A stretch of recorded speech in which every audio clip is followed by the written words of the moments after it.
The Sensible Thing by F. Scott Fitzgerald. Chapter 1.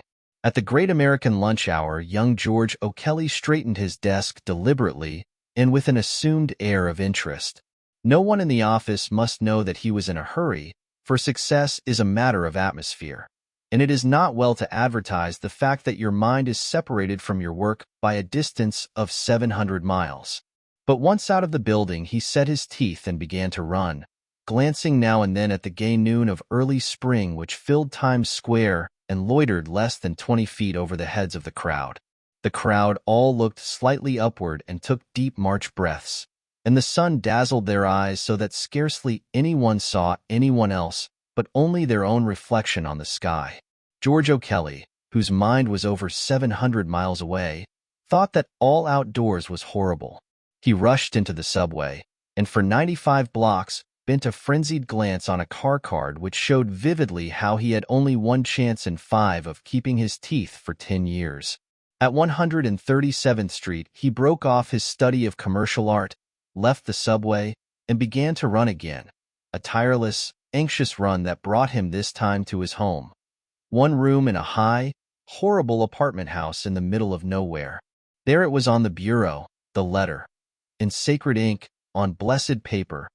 All over the city, people, if they listened, could hear the beating of George O'Kelly's heart. He read the commas, the blots, and the thumb smudge on the margin. Then he threw himself hopelessly upon his bed. He was in a mess, one of those terrific messes which are ordinary incidents in the life of the poor, which follow poverty like birds of prey. The poor go under, or go up, or go wrong, or even go on. Somehow, in a way the poor have. But George O'Kelly was so new to poverty that had anyone denied the uniqueness of his case, he would have been astounded. Less than 2 years ago, he had been graduated with honors from the Massachusetts Institute of Technology and had taken a position with a firm of construction engineers in southern Tennessee. All his life he had thought in terms of tunnels and skyscrapers and great squat dams and tall, three-towered bridges that were like dancers holding hands in a row, with heads as tall as cities and skirts of cable strand.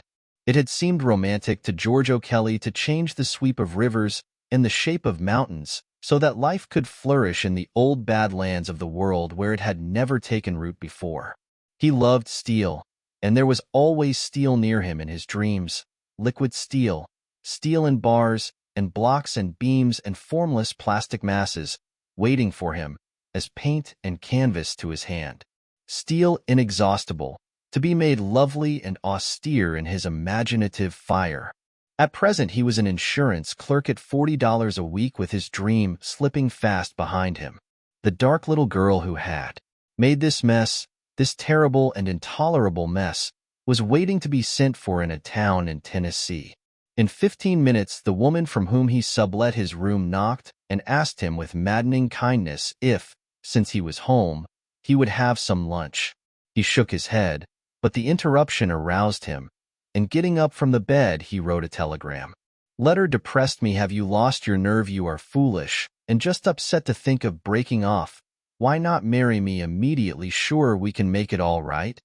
He hesitated for a wild minute, and then added in a hand that could scarcely be recognized as his own, "In any case, I will arrive tomorrow at 6 o'clock. When he finished, he ran out of the apartment and down to the telegraph office near the subway stop.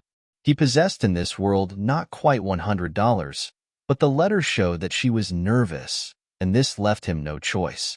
He knew what nervous meant, that she was emotionally depressed, that the prospect of marrying into a life of poverty and struggle was putting too much strain upon her love. George O'Kelly reached the insurance company at his usual run, the run that had become almost second nature to him, that seemed best to express the tension under which he lived. He went straight to the manager's office. "I want to see you, Mr. Chambers," he announced breathlessly. Well, 2 eyes like winter windows, glared at him with ruthless impersonality. "I want to get 4 days vacation." "Why, you had a vacation just 2 weeks ago," said Mr. Chambers in surprise. "That's true," admitted the distraught young man. "But now I've got to have another." "Where'd you go last time? To your home?" "No, I went to a place in Tennessee." Well, where do you want to go this time? Well, this time I want to go to a place in Tennessee. You're consistent anyhow, said the manager dryly. But I didn't realize you were employed here as a traveling salesman. I'm not, cried George desperately, but I've got to go. All right, agreed Mr. Chambers, but you don't have to come back. So don't. I won't. And to his own astonishment, as well as Mr. Chambers, George's face grew pink with pleasure. He felt happy, exultant. For the first time in 6 months, he was absolutely free. Tears of gratitude stood in his eyes, and he seized Mr. Chambers warmly by the hand. I want to thank you, he said with a rush of emotion. I don't want to come back. I think I'd have gone crazy if you'd said that I could come back. Only I couldn't quit myself, you see, and I want to thank you for quitting for me. He waved his hand magnanimously, shouted aloud, You owe me 3 days' salary, but you can keep it, and rushed from the office. Mr. Chambers rang for his stenographer to ask if O'Kelly had seemed queer lately. He had fired many men in the course of his career, and they had taken it in many different ways, but none of them had thanked him ever before. Chapter 2. Jonquil Cary was her name, and to George O'Kelly nothing had ever looked so fresh and pale as her face when she saw him and fled to him eagerly along the station platform. Her arms were raised to him. Her mouth was half parted for his kiss, when she held him off suddenly and lightly and, with a touch of embarrassment, looked around. 2 boys, somewhat younger than George, were standing in the background. This is Mr. Craddock and Mr. Holt, she announced cheerfully. You met them when you were here before. Disturbed by the transition of a kiss into an introduction and suspecting some hidden significance, George was more confused when he found that the automobile which was to carry them to Jonquil's house belonged to one of the 2 young men. It seemed to put him at a disadvantage. On the way, Jonquil chattered between the front and back seats, and when he tried to slip his arm around her under cover of the twilight, she compelled him with a quick movement to take her hand instead. Is this street on the way to your house? He whispered. I don't recognize it. It's the new boulevard. Jerry just got this car today, and he wants to show it to me before he takes us home. When, after 20 minutes, they were deposited at Jonquil's house, George felt that the first happiness of the meeting, that joy he had recognized so surely in her eyes back in the station, had been dissipated by the intrusion of the ride. Something that he had looked forward to had been rather casually lost, and he was brooding on this as he said good night stiffly to the 2 young men. Then his ill humor faded as Jonquil drew him into a familiar embrace under the dim light of the front hall and told him in a dozen ways, of which the best was without words, how she had missed him. Her emotion reassured him, promised his anxious heart that everything would be all right. They sat together on the sofa, overcome by each other's presence, beyond all except fragmentary endearments. At the supper hour, Jonquil's father and mother appeared, and were glad to see George. They liked him, and had been interested in his engineering career when he had first come to Tennessee over a year before. They had been sorry when he had given it up and gone to New York to look for something more immediately profitable, but while they deplored the curtailment of his career, they sympathized with him and were ready to recognize the engagement. During dinner, they asked about his progress in New York. Everything's going fine, he told them with enthusiasm. I've been promoted, better salary. He was miserable as he said this, but they were all so glad. They must like you, said Mrs. Cary. That's certain, or they wouldn't let you off twice in 3 weeks to come down here. I told them they had to, explained George hastily. I told them if they didn't, I wouldn't work for them anymore. But you ought to save your money, Mrs. Cary reproached him gently. Not spend it all on this expensive trip. Dinner was over. He and Jonquil were alone, and she came back into his arms. So glad you're here, she sighed. Wish you never were going away again, darling. Do you miss me? Oh, so much, so much. Do other men come to see you often? Like those 2 kids? The question surprised her. The dark velvet eyes stared at him. Why, of course they do. All the time. Why? I've told you in letters that they did, dearest. This was true. When he had first come to the city, there had been already a dozen boys around her, responding to her picturesque fragility with adolescent worship, and a few of them perceiving that her beautiful eyes were also sane and kind. "Do you expect me never to go anywhere?" Jonquil demanded, leaning back against the sofa pillows until she seemed to look at him from many miles away. "And just fold my hands and sit still? Forever?" "What do you mean?" he blurted out in a panic. "Do you mean you think I'll never have enough money to marry you?" "Oh, don't jump at conclusions so, George." "I'm not jumping at conclusions." "That's what you said." George decided suddenly that he was on dangerous grounds. He had not intended to let anything spoil this night. He tried to take her again in his arms, but she resisted unexpectedly, saying, "It's hot. I'm going to get the electric fan." When the fan was adjusted, they sat down again. But he was in a supersensitive mood, and involuntarily, he plunged into the specific world he had intended to avoid. "When will you marry me? Are you ready for me to marry you?" All at once his nerves gave way, and he sprang to his feet. "Let's shut off that damned fan," he cried. "It drives me wild. It's like a clock ticking away all the time I'll be with you. I came here to be happy and forget everything about New York and time." He sank down on the sofa as suddenly as he had risen. Jonquil turned off the fan, and drawing his head down into her lap, began stroking his hair. "Let's sit like this," she said softly. "Just sit quiet like this, and I'll put you to sleep. You're all tired and nervous, and your sweetheart'll take care of you." "But I don't want to sit like this," he complained, jerking up suddenly. "I don't want to sit like this at all. I want you to kiss me. That's the only thing that makes me rest. And anyways, I'm not nervous. It's you that's nervous. I'm not nervous at all." To prove that he wasn't nervous, he left the couch and plumped himself into a rocking chair across the room. "Just when I'm ready to marry you, you write me the most nervous letters, as if you're going to back out, and I have to come rushing down here." "You don't have to come if you don't want to." "But I do want to," insisted George. It seemed to him that he was being very cool and logical, and that she was putting him deliberately in the wrong.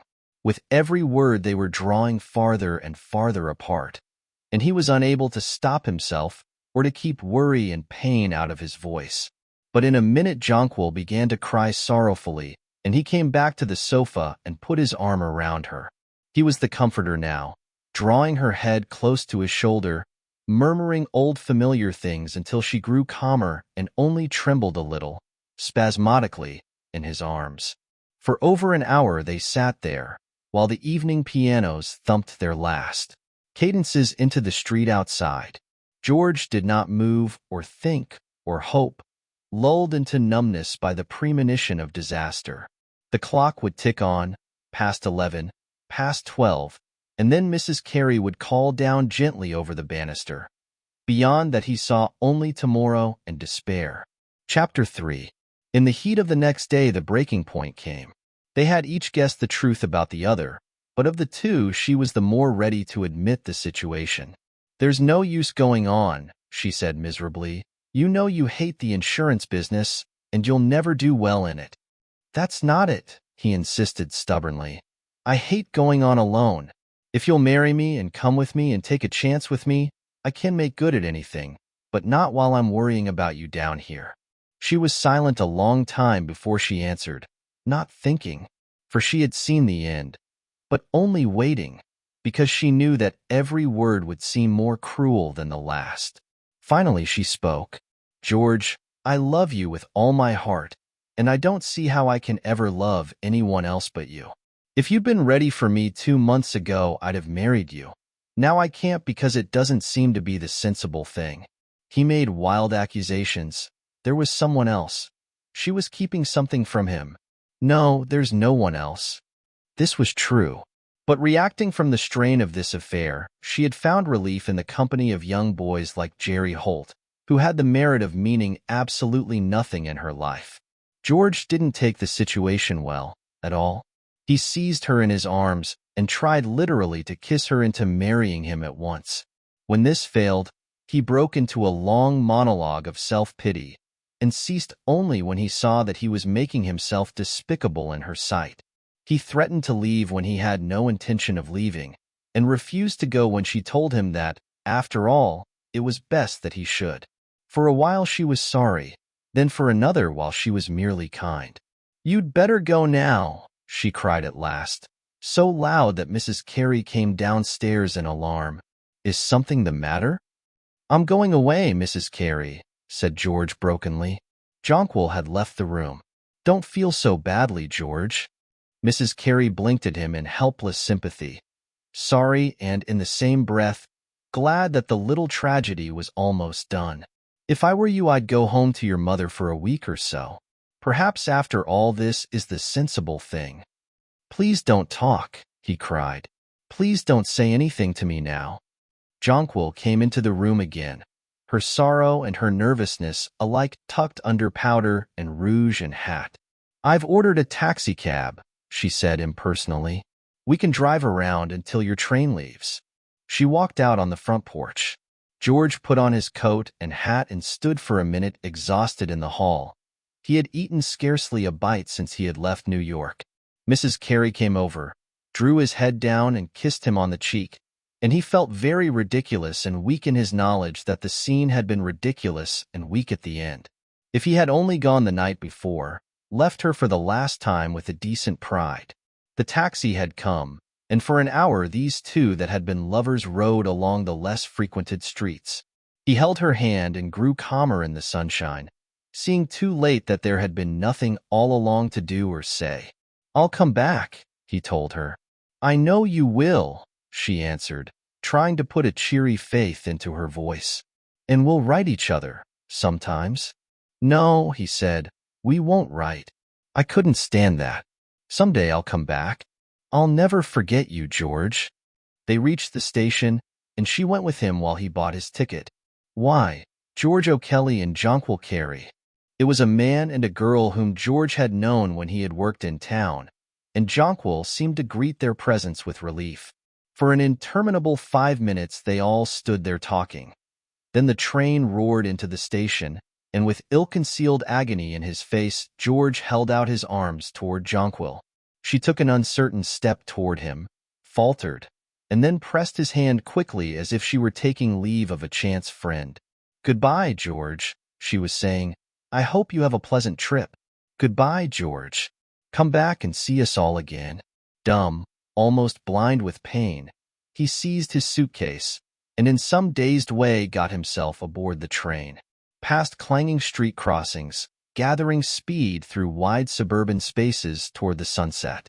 Perhaps she too would see the sunset and pause for a moment, turning, remembering, before he faded with her sleep into the past. This night's dusk would cover up forever the sun and the trees and the flowers and laughter of his young world. Chapter 4. On a damp afternoon in September of the following year, a young man with his face burned to a deep copper glow got off a train at a city in Tennessee. He looked around anxiously and seemed relieved when he found that there was no one in the station to meet him. He taxied to the best hotel in the city, where he registered with some satisfaction as George O'Kelly, Cusco, Peru. Up in his room, he sat for a few minutes at the window looking down into the familiar street below. Then, with his hand trembling faintly, he took off the telephone receiver and called a number. "Is Miss Jonquil in?" "This is she." "Oh." His voice, after overcoming a faint tendency to waver, went on with friendly formality. "This is George Rollins. Did you get my letter?" "Yes. I thought you'd be in today." Her voice, cool and unmoved, disturbed him, but not as he had expected. This was the voice of a stranger, unexcited, pleasantly glad to see him, that was all. He wanted to put down the telephone and catch his breath. "I haven't seen you for a long time." He succeeded in making this sound offhand. "Over a year." He knew how long it had been, to the day. "It'll be awfully nice to talk to you again. I'll be there in about an hour." He hung up. For 4 long seasons, every minute of his leisure had been crowded with anticipation of this hour, and now this hour was here. He had thought of finding her married, engaged, in love. He had not thought she would be unstirred at his return. There would never again in his life, he felt, be another 10 months like these he had just gone through. He had made an admittedly remarkable showing for a young engineer, stumbled into 2 unusual opportunities, one in Peru, whence he had just returned, and another, consequent upon it, in New York, whither he was bound. In this short time, he had risen from poverty into a position of unlimited opportunity. He looked at himself in the dressing-table mirror.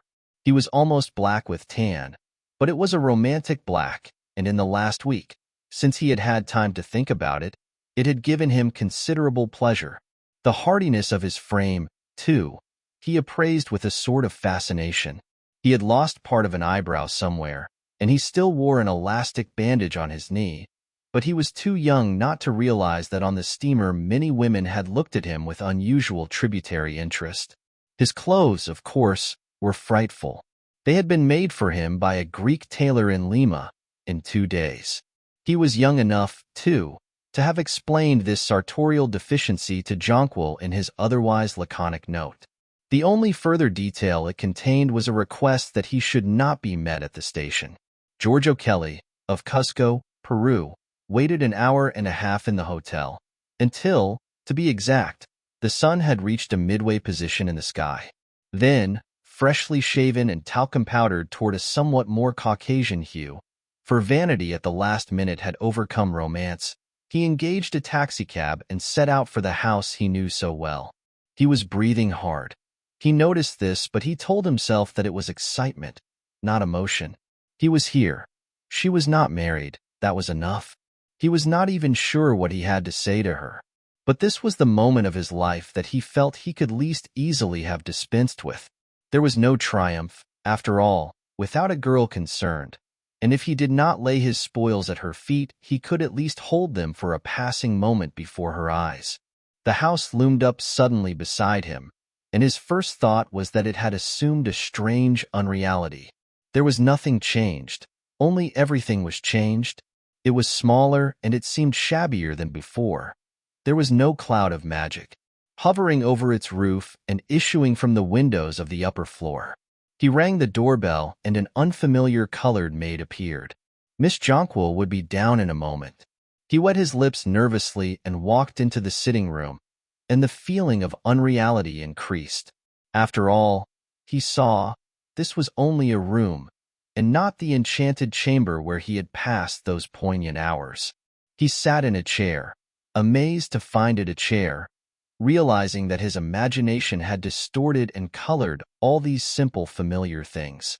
Then the door opened and Jonquil came into the room, and it was as though everything in it suddenly blurred before his eyes. He had not remembered how beautiful she was, and he felt his face grow pale and his voice diminish to a poor sigh in his throat.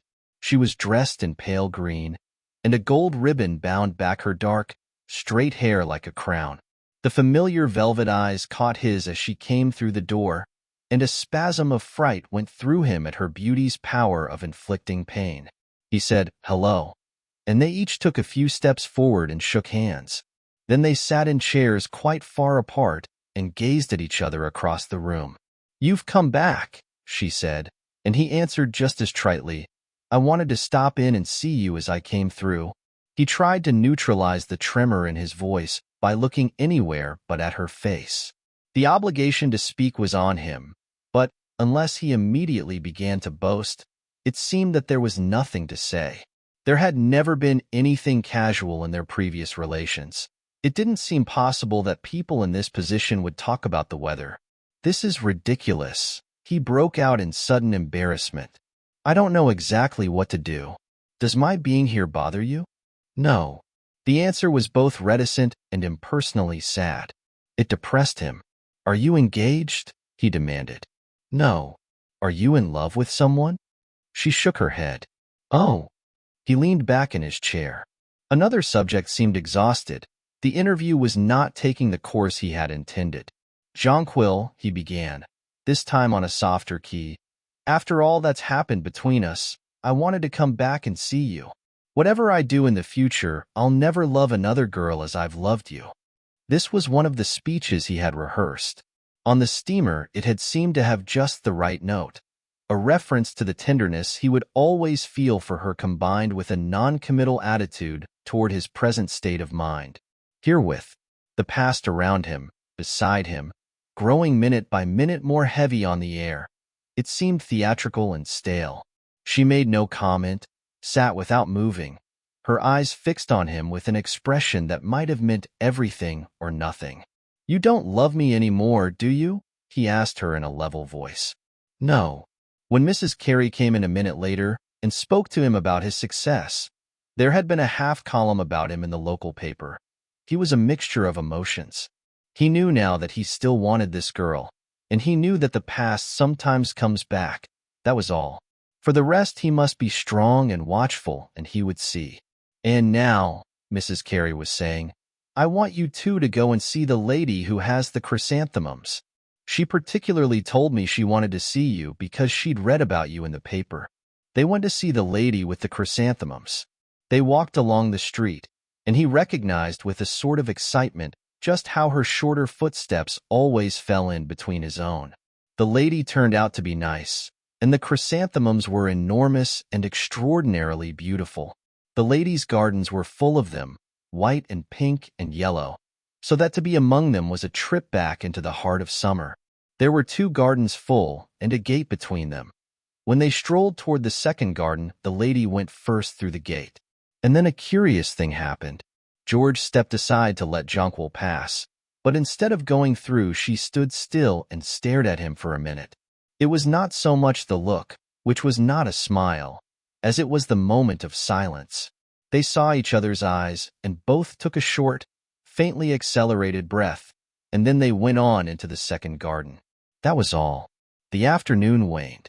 They thanked the lady and walked home slowly, thoughtfully, side by side. Through dinner, too, they were silent. George told Mr. Cary something of what had happened in South America, and managed to let it be known that everything would be plain sailing for him in the future. Then dinner was over, and he and Jonquil were alone in the room which had seen the beginning of their love affair and the end. It seemed to him long ago and inexpressibly sad. On that sofa he had felt agony and grief such as he would never feel again. He would never be so weak or so tired and miserable and poor. Yet he knew that that boy of 15 months before had had something, a trust, a warmth that was gone forever. The sensible thing. They had done the sensible thing. He had traded his first youth for strength and carved success out of despair. But with his youth, life had carried away the freshness of his love.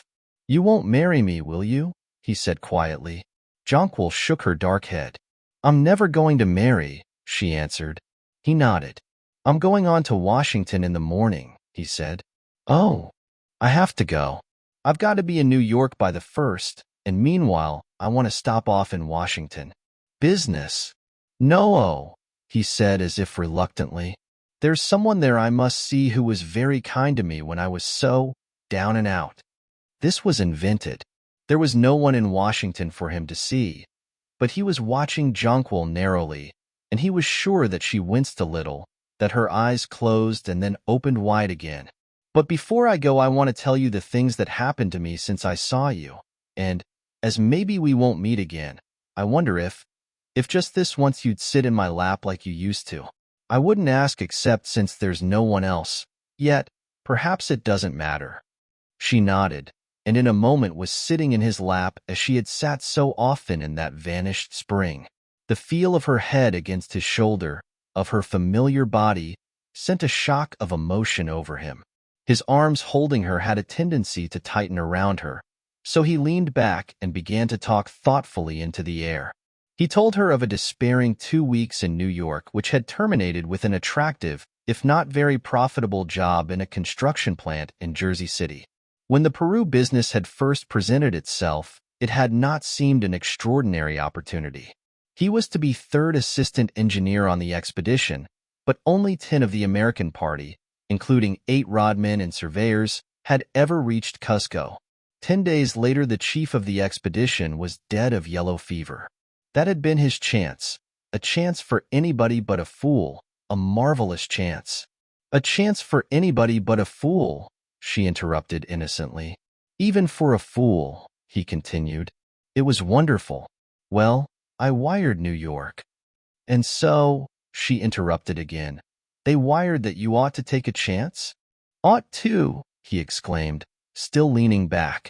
That I had to. There was no time to lose. Not a minute? Not a minute. Not even time for, she paused. For what? Look. He bent his head forward suddenly, and she drew herself to him in the same moment, her lips half open like a flower. Yes, he whispered into her lips. There's all the time in the world, all the time in the world, his life and hers. But for an instant, as he kissed her, he knew that though he searched through eternity, he could never recapture those lost April hours. He might press her close now till the muscles knotted on his arms. She was something desirable and rare that he had fought for and made his own. But never again an intangible whisper in the dusk or on the breeze of night. Well, let it pass, he thought. April is over. April is over. There are all kinds of love in the world, but never the same love twice.